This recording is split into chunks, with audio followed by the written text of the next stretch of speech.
बिस्मिल्लाहिर्रहमानिर्रहीम। अस्सलाम वालेकुम। कैसे हैं आप सब? उम्मीद करती हूँ आप सब बिल्कुल ठीक होंगे। तो व्यूवर्स, आज की वीडियो में मैं आपके साथ बहुत ही ज़बरदस्त सी दावत स्पेशल में एक रेसिपी शेयर करने जा रही हूँ और इस रेसिपी का नाम है बीफ नली कोफ्ता। बनकर बहुत मज़ेदार रेडी होता है। तो चलिए देखते हैं इसके लिए हमने क्या क्या चीज़ें इस्तेमाल की हैं।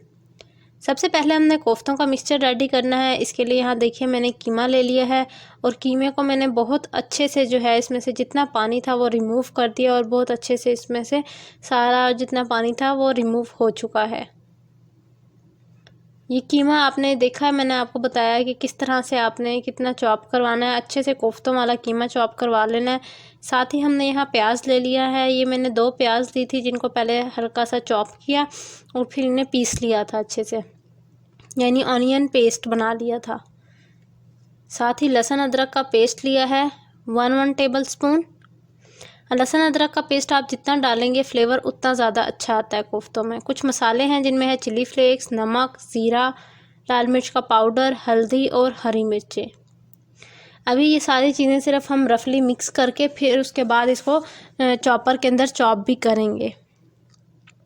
साथ ही हम ऐड करेंगे bread crumbs 2 table spoon. Bread crumb से बहुत अच्छा टेस्ट आ जाता है और अगर आपके कीमे में कहीं कोई थोड़ा बहुत पानी रह जाता है तो वो ये एब्जॉर्ब कर लेता है। साथ ही हरा धनिया ऐड करेंगे इसके अंदर। हरा धनिया भी आपने क्वांटिटी में ज़्यादा सारा ऐड करना है ताकि टेस्ट अच्छा हो जाए, मज़ेदार से टेस्ट आए कोफ्तों में। यहाँ हमारे पास 8 चम्मच भुना हुआ बेसन है।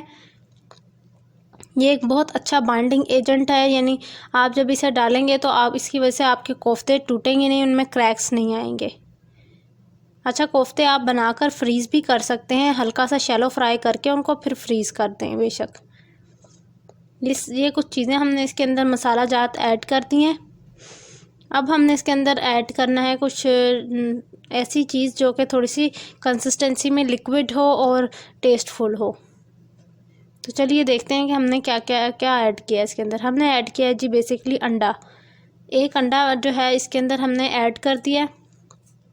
इसको ऐड करने का मकसद यही होता है ताकि अच्छा सा जो है बाइंडिंग में अच्छे से मिक्सचर बिल्कुल जो है खुश्क ना हो जाए बाइंडिंग के दौरान। चाट मसाला ऐड किया है 2 टेबल स्पून। और अब हम इस सारे मिक्सचर को मिक्स कर लेंगे और इसको अच्छे से ब्लेंड कर लेंगे। ये देखिए हमने कितने अच्छे से इसको जो है ब्लेंड कर लिया है। आप इसकी लुक देख सकते हैं। अच्छे से चॉपर के अंदर 3-4 दफ़ा चॉप कर लिया था। चॉपर में ये होगा कि इसकी हरी मिर्चें वगैरह भी अच्छे से चॉप हो जाएंगी। अब हम इसके कोफ्ते बना लेंगे। ठीक है, कोफ्ते बनाने के बाद एक तरफ कोफ्ते बनाएंगे और दूसरी तरफ जो है नलियों को जो है हमने अच्छे से गरम पका लेना है, यानी उसको अच्छे से टेंडर कर देना है। इसके लिए हमने प्याज ऐड किया, साथ लहसुन ऐड किया। इसके अलावा यहाँ हम टमाटर ऐड करें, बिल्कुल ऐसे जैसे हम बड़े गोश्त को टेंडर करते हैं ना, गलाते हैं, बिल्कुल इसी तरह आपने करना है। लाल मिर्च वगैरह भी कुछ नहीं ऐड करना, सिर्फ नमक, हल्दी और जो है बादियान का फूल, बड़ी इलायची और लौंग डाल देनी है इसके अंदर। दालचीनी का 1 पीस भी ऐड कर दीजिएगा ताकि अच्छा सा टेस्ट आ जाए। ये सारी चीज़ें ऐड कर दी। अब आपने क्या करना है, आपने बेसिकली इसमें नली ऐड करनी है। नलियाँ जो यहाँ पर मैंने ली हैं ये मटन की नली है, आप बीफ की नली भी यूज़ कर सकते हैं। और ये मैंने फ्रीज़ करके रख दी थी, तो ये हमारे पास फ्रोज़न फॉर्म में थी। इसमें मैं थोड़ा सा पानी ऐड करूँ, तकरीबन 1 गिलास पानी ऐड कर देंगे ताकि ये अच्छे से प्रेशर लग के इसको अच्छे से ये टेंडर हो जाए। यहाँ हमने 5 से 10 मिनट के लिए जो है वेट को हिलने देना है और देखिए फिर हमारी नलियाँ तैयार हो जाएंगी। इतना हम फटाफट से जो कोफ्ते हमने बनाए हैं उनको हम शैलो फ्राई कर लेते हैं। ये देखिए कितने ज़बरदस्त से कोफ्ते बनकर तैयार हो चुके हैं। आप इसकी लुक देख सकते हैं। अब हम फटाफट से जो है इसको ऑयल हमने गरम कर लिया है और अब इनको फ्राई कर लेंगे। अच्छा, शैलो सा फ्राई करने का मकसद क्या होता है कि ताकि जो इनमें एक्सेस जो भी इसमें मॉइस्चर है एक तो वो ख़त्म हो जाता है। फिर इसके अलावा जो है एक दफ़ा जब ये फ्राई हो जाएं तो इसके से हमारे जो सालन है उसमें अच्छा टेस्ट आ जाता है कि ये टूटते नहीं हैं। जो बिगनर्स हैं ना वो इसी तरह इनको बनाएंगे शैलो फ्राई करने के बाद। ये सारे अब हमने जो है इनकी साइड चेंज कर लेनी है क्योंकि ऑयल गर्म है। आपने पकाना नहीं है, आपने बस सिर्फ इसका लाइट सा जो है गोल्डन सा कलर लाना है। ये देखिए इस तरह से। सारे कोफ्ते हमने इसी तरह फ्राई करने हैं। बहुत ज़बरदस्त इनका फ्लेवर आ जाएगा क्योंकि इनमें सारे मसाले भी हमने ऐड कर दिए थे। अच्छा, जो लाल मिर्च का पाउडर हमने कोफ्तों में ऐड किया था ना, वो 2 टेबलस्पून ऐड किया है। ज़्यादा ऐड करने का मकसद यही होता है तो क्योंकि कोफ्तों में टेस्ट आ जाता है, फ्लेवर आ जाता है एक अच्छा सा। हरी मिर्चों का अपना फ्लेवर है, लेकिन लाल मिर्च का पाउडर जो है वो आपने ज़्यादा क्वांटिटी में ऐड करना है। इन्हें शैलो फ्राई करने के बाद आप इन्हें फ्रीज़ भी कर सकते हैं। आप उसी टाइम बनाना चाहें तो उसी टाइम बना सकते हैं, अदरवाइज़ आप फ्रीज़ करके रख दें क्योंकि आगे दावत वगैरह करनी होती है तो दावतों में आपके पास टाइम बहुत कम होता है। अगर ये पहले से आपने शैलो फ्राई करके फ्रीज़ किए हुए होंगे तो आपके लिए बहुत आसानी हो जाती है। और ये है कि जब जो बकरा ईद का गोश्त है उसकी लिए थोड़ी सी फ्रीज़र में स्पेस भी बन जाती है जब आप साथ के साथ चीज़ें बनाकर फ्रीज़ कर देते हैं।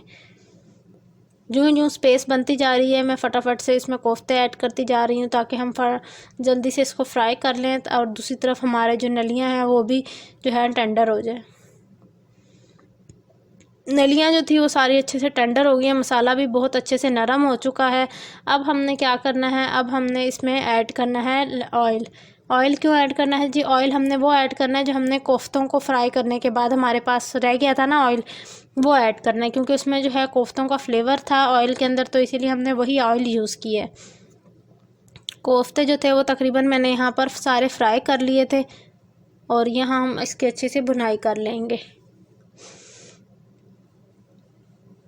जितनी अच्छी आप इसकी भुनाई करेंगे ना, फ्लेवर उतना ज़्यादा अच्छा आएगा। बेसिकली ये आपने अपनी जो सालन है जो नली कोफ्ते का है उसके लिए आपने ये समझ लें कि मसाला बना दिया है। बस अब आप जब ये सारी चीज़ें बनकर तैयार हो जाएंगी, मसाले डालकर मसाले वगैरह डालने के बाद, जैसे मैं यहाँ लाल मिर्च का पाउडर 2 टेबलस्पून मैंने इसमें ऐड किया है और अब हम भुनाई करेंगे इसकी क्योंकि ऑलरेडी बाकी चीज़ें हमने ऐड कर दी थी, बस लाल मिर्च का पाउडर इसमें हमने ऐड नहीं किया हुआ था।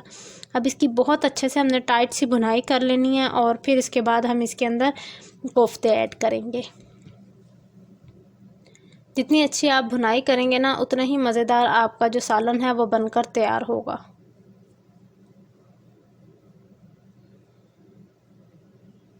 प्रेशर कुकर में बनाने का मकसद यही होता है कि झटपट से बनकर तैयार हो जाए, ज़्यादा टाइम ना लगे। यहाँ जो हमारा मसाला है वो देखिए कितना अच्छा से भुन चुका है, अच्छे से टाइट सी मैंने इसकी 5 से 10 minute medium to high flame पर भुनाई कर ली थी। ज़बरदस्त सी इसकी भुनाई हो चुकी है, अच्छे से मसाले सारे एब्जॉर्ब हो चुके हैं।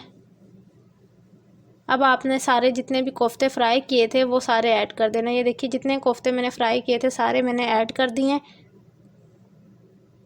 और ये जो हम सालन बना रहे हैं तकरीबन हम 6 से 7 लोगों के लिए बना रहे हैं, यानी 6 से 7 लोग आराम से बैठकर इस सालन को एंजॉय कर सकते हैं।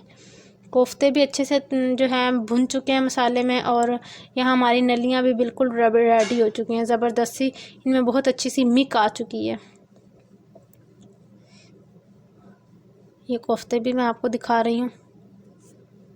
बस अब आपने इसके अंदर 2 गिलास पानी ऐड करके इसको उबाल आने देना है और प्रेशर कुकर लगा देना है। प्रेशर कुकर लगा के 5 से 10 मिनट तक जब वेट हिल जाए तो उसके बाद 5 से 10 मिनट पकाना है ताकि आपके कोफ्ते अंदर तक टेंडर हो जाएं और फिर उसके बाद उसके ऊपर हरी मिर्चों की, लेमन की और पुदीने की गार्निशिंग कर देनी है। लीजिए, बहुत मज़ेदार सी हमारी जो ये रेसिपी है वो बनकर तैयार हो चुकी है। आई होप मेरी आज की वीडियो आपको अच्छी लगी होगी। वीडियो अच्छी लगी हो तो लाइक कीजिएगा, चैनल को ज़रूर सब्सक्राइब कीजिएगा। इंशाल्लाह मिलूँगी नेक्स्ट वीडियो में, तब तक के लिए अल्लाह हाफिज़।